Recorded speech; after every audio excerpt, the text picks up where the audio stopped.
bird says hello. I just hope he won't make too much noise or something. Okay. Alright, so today's video will be continuing with the Saving Truth Bible Plan. Day 5 is the day that we are on. And it's about clarity about human dignity. Without further ado, let's get started. At the United Nations headquarters in New York is a stone mosaic based on a painting by Norman Rockwell. The mosaic depicts people from different ethnic, racial, and religious backgrounds standing in solidarity. Inscribed in it is the golden rule: do unto others as you would have them do unto you. The mosaic has become one of the headquarters' most popular attractions, but ironically, the golden rule mosaic has become cracked and needed restoration. In many ways, this is symbolic of our times. Our common understanding of human dignity is fractured. We have lost sight of the fundamental definition of what it means to be human. We no longer pause to reflect on it. We no longer pause to reflect on our basic foundations. As we lose our grip on what it means to be human, on what it means to be humans with inherent dignity, uncertainty, and confusion take over. Like the golden rule mosaic, our sense of what it means to be human needs restoration. The first step in the process involves recognizing that human dignity and meaning are objectively real. We are more than just chemically sophisticated machines, evolutionary gifted animals, or cosmic pollution. Some atheist humanists agree, but they don't take this important second step. They don't ground our sacredness and dignity in a transcendent source.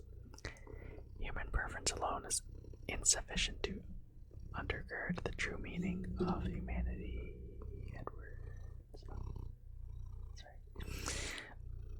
Of humanity. With the atheist, we can ask, what is man that you are mindful of him, and the Son of Man that you care for him? Psalm 8:4. Atheists and Christians alike can ponder what it means to be a human being with inherent dignity, but unlike the atheist, who receives no answer from the unfeeling universe that blindly spawned his existence, the Christian receives an honest yet hopeful answer from the God who made the very universe. Christians don't receive just a propositional answer to this question, but also a personal one. While telling us the inconvenient truth about our sinfulness, Jesus also tells about the dignity we have in being made in God's image. Thus, our dignity transcends human opinion, and our hope lies beyond any mere human person. The cross is where human depravity and human dignity collide, where the contrasts of human existence find their resolution. It is where the historical reality of human evil and the historical reality of God's intervention come together. A signal of the Bible's credibility is the fact that it addresses the tension between humans being made in God's image and humanity being sinful.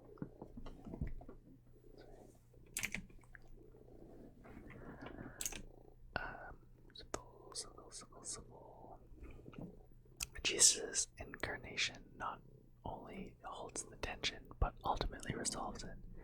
The intensity of Jesus' suffering on the cross as our substitute shows the depth of our depravity.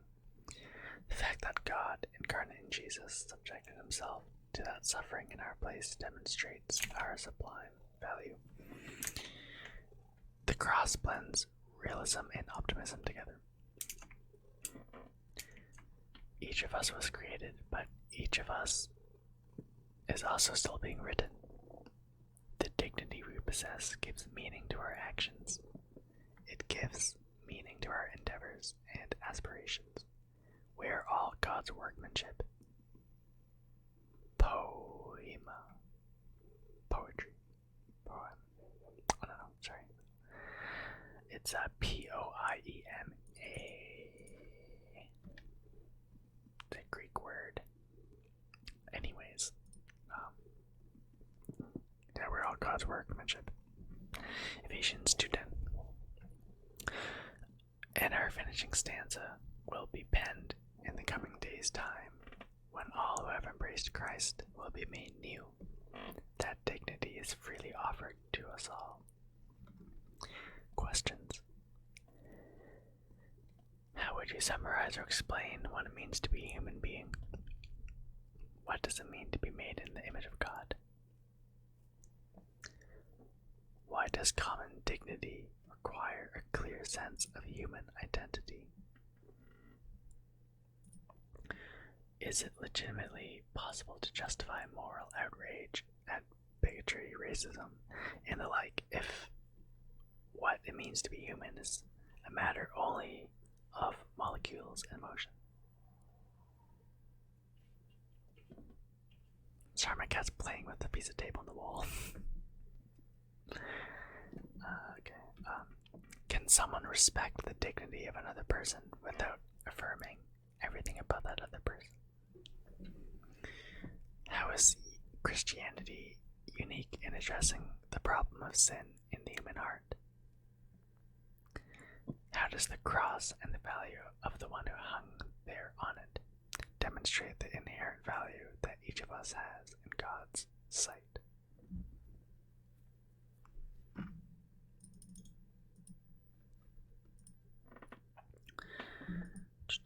So, Bible reading passages. Matthew chapter 7, verse 12. So in everything, do to others what you would have them do to you, for this sums up the law and the prophets.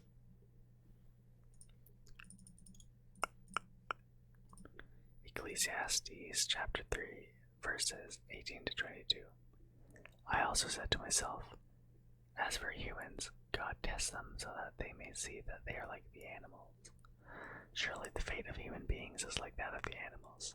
The same fate awaits them both. As one dies, so does the other. All have the same breath. Humans have no advantage over animals. Everything is meaningless. All go to the same place. All come from dust, and to dust all return.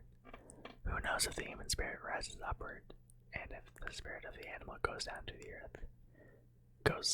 the earth. So I saw that there was nothing better for a person than to enjoy their work, because that is their lot. For who can bring them to see what will happen after them? Psalm chapter 8, verse 4. What is mankind that you are mindful of them? Human beings that you care for them.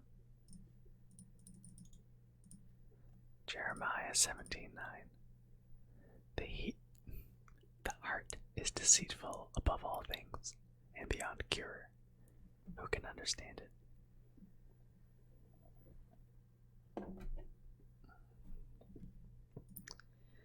Sorry, I'm super tired, and this bright light is really hurting my eyes.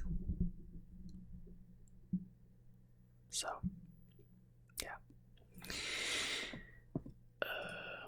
Matthew chapter 15, verse 19.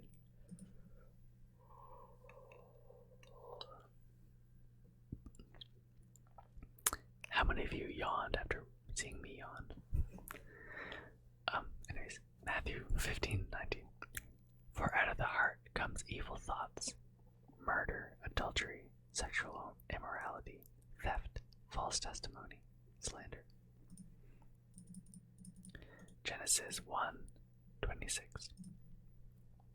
Then God said, let us make mankind in our image, in our likeness, so that they may rule over the fish in the sea, and the birds in the sky, over the livestock and all the wild animals, and over all the creatures that move along the ground.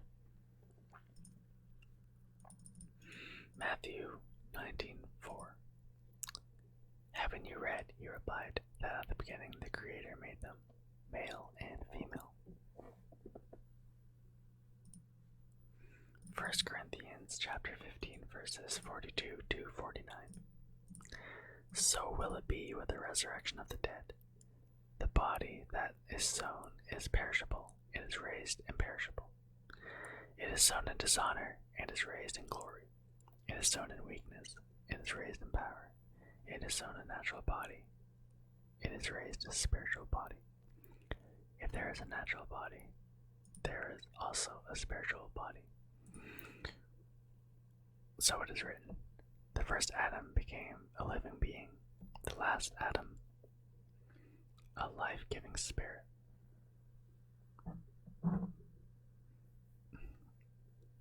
The spiritual did not come first, but the natural, and after that the spiritual. The first man was of the dust of the earth, the second man is of heaven. As was the earthly man, so are those who are of the earth.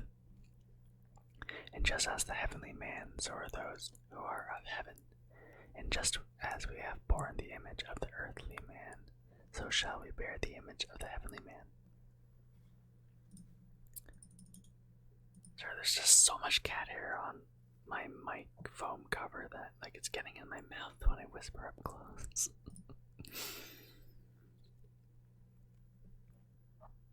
It's impossible to get rid of all this cat hair. There's so much, and it's embedded in the cover.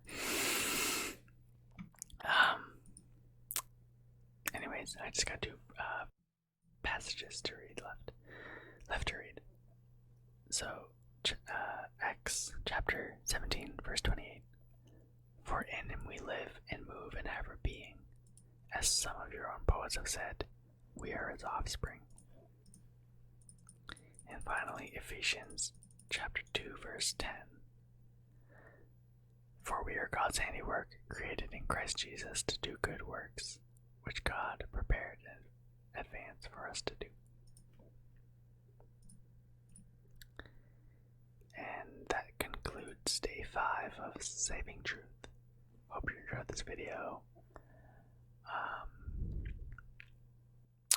I feel like I kind of I go through the reading and stuff like that too slowly, but I don't know. What do you guys think? Do you think I go too fast or go too slow?